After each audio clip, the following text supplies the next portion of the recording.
Today I'm going to show you how to write a really simple function using the LabVIEW software. And we're going to start, as we always do, by opening Lego Engineer and then opening a new engineer. Wait for the VIs to load, as always. And now I'm just going to spread my windows out, give myself some room to work.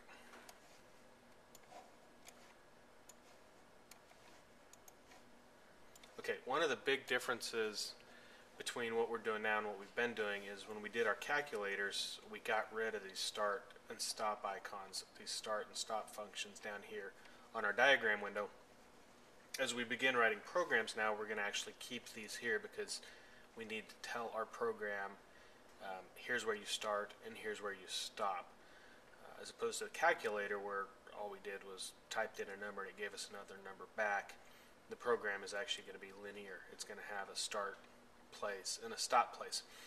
Now what we're going to do today is we're going to do a really simple light switch program, and then we're going to modify it a little bit and make it a little fancy. So over here on my function palette, I've got a lot of different tool sets. The primary ones that we're going to work with for now are sensors and then wait for. And a really simple input that we can do is in the wait for tool set, and you can see I have the very first one there is wait for a switch. So I'm going to take and I'm going to set that over on my diagram. And what that's going to do is that's going to tell the program not to do anything until I activate the touch sensor, which is basically a button. And now my outputs are all located right here, just to the right of the wait for tool set. And you can see I can choose several different outputs, motors and the sound. There's a lamp, and the lamp is actually the one I want. So I'm going to grab a lamp and I'm going to stick it right there in my program. So now I have start, wait for the switch to be activated, which is going to turn on a lamp, and then the program is going to end. So I'll grab my wiring tool and I will wire from start to wait to lamp to stop. Now you'll notice as I wire, each one of these functions has both a begin and an end terminal. And I always want to wire from the end of one to the beginning of the next. From the end to the beginning, from the end to the beginning. You'll notice my arrow up here is not broken. It's solid white, which means there are no errors with my program. And so now I'm ready to run it. I'm going to go ahead and click run continuously, and my program is now running. Okay, now that my program is running, I can come over to my Dacta control brick, and I can take a touch sensor. You'll notice it's yellow, which means I need to plug it in to one of the yellow inputs. So I'll plug my touch sensor into yellow input number 1.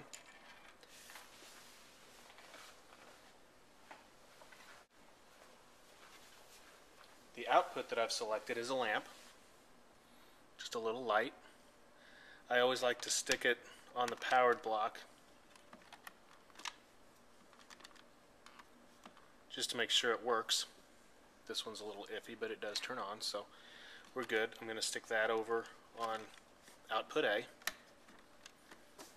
And now if my program works, when I push my button, my light comes on.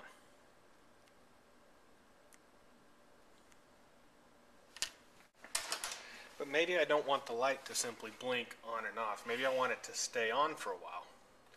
Well, to make that happen, I'll stop the program, drag my light back here a little bit so I have some room to work. I'm going to go ahead and delete this wire.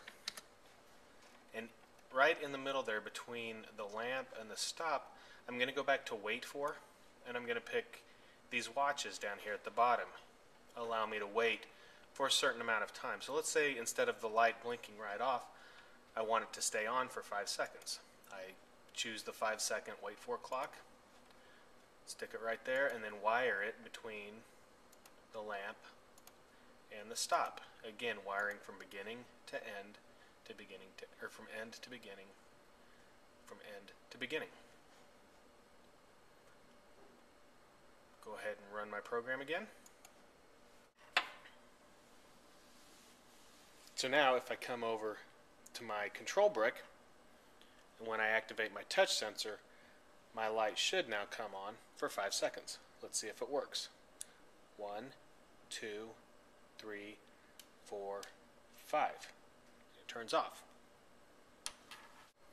Another thing that I can do with this program, instead of having it simply wait for 5 seconds, I can have it wait for a certain amount of time. Or I can have it wait till a certain event occurs. For example, I might want it to wait until I let go of the switch. If I put that in there, here's wait for switch, and then here's wait for the switch to be let go of. So if I wire that in there, now I have a program that waits until I push the button, then the light comes on, the light stays on until I let go of the button, and then the program stops.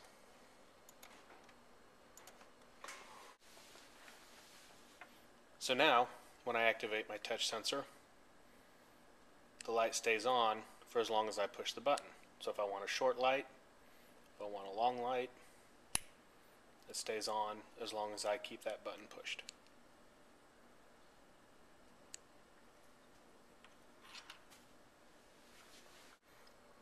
Another thing that we can do, I've gone ahead and deleted my function right here, my wait for function. We can go actually put in another wait for switch right there instead. And so now, instead of waiting for the button to be let go of, it's going to wait for the button to be pushed again. So now when I push my button, light should come on, and then that light's actually going to stay on until I push the button again. So it's almost like a true on-off switch this time. So now if I come over to my control panel, the light is off, and it stays off until I push my button. And once I push my button, it stays off, or it stays on until I push the button again. So I can turn it on, I can turn it off. I have myself a little on-off switch.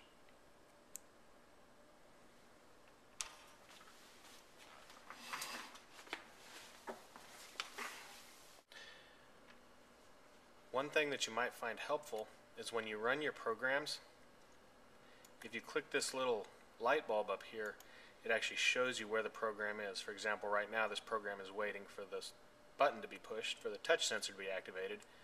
When I push it, the light comes on, and now it's waiting for the touch sensor to be activated again. So when you're running a program, if it's not working the way it needs to be, or the way you think it should, this little highlight execution button up here, this little light bulb, can be a really good tool to help you troubleshoot what's going on with your program. Okay, we're done now. We're going to go ahead and wrap this program up. I'm going to go ahead and save it. And I want to save it, as with everything else we do, I want to save it under my own personal directory on the district server. And I'm going to name this light switch. Make sure it ends with the .vi. Save it. And I can quit my program. And again, any of these boxes that pop up, we're going to say no to all of them. And we're done.